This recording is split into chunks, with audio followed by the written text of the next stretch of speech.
I received an email this week from Tom, and he wanted to know, is there a way that he can ensure himself that he's exercising at an aerobic intensity without a heart rate monitor?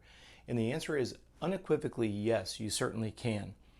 Now, obviously, we're not going to have a quantitative analysis number to look at unless you're going to take your pulse for 15 seconds and multiply it by 4.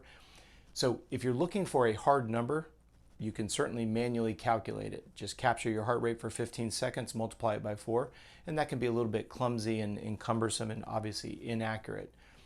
If you're not worried about a quantified number, what you can do as a very easy checks and balance is just do what we call the talk or the sing test. So if you're exercising, doesn't matter if you're walking, riding your bicycle, running, on the elliptical, concept 2 rower, whatever modality you may be using, if you can talk to somebody else or sing one of your favorite songs and not feel like you're running out of breath, you are working in a mode of aerobic capacity.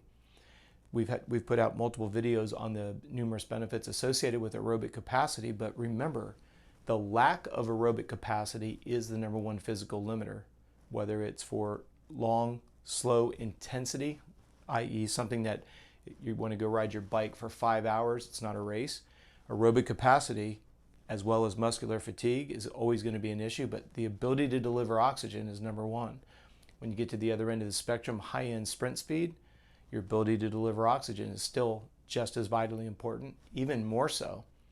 So do you see the dichotomy here? It's not about going fast to get faster, it's about building a bigger aerobic engine. That's why I was so glad we got this question that came in.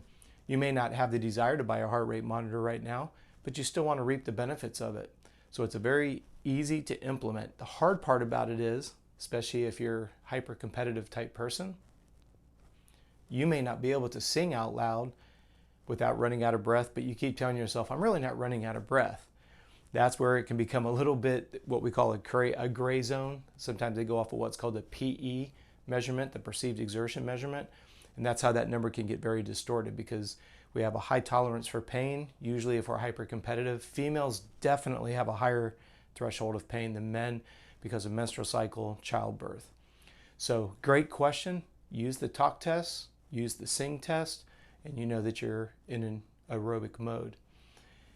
Great question, and as always, we're answering a question every single day. You guys continue to send in more and more questions on a weekly basis.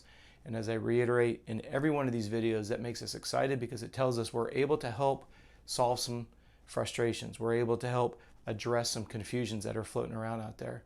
If you find yourself having a question, feel free to send it in, please.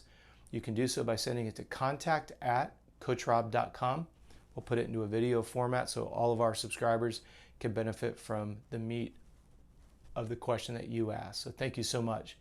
I also want to say thank you for taking the time to watch this video. Thank you for supporting all the videos. The subscription rate continues to escalate quite quickly. And we just want to say thank you. We'll be putting out another video early tomorrow morning, so we look forward to seeing you then.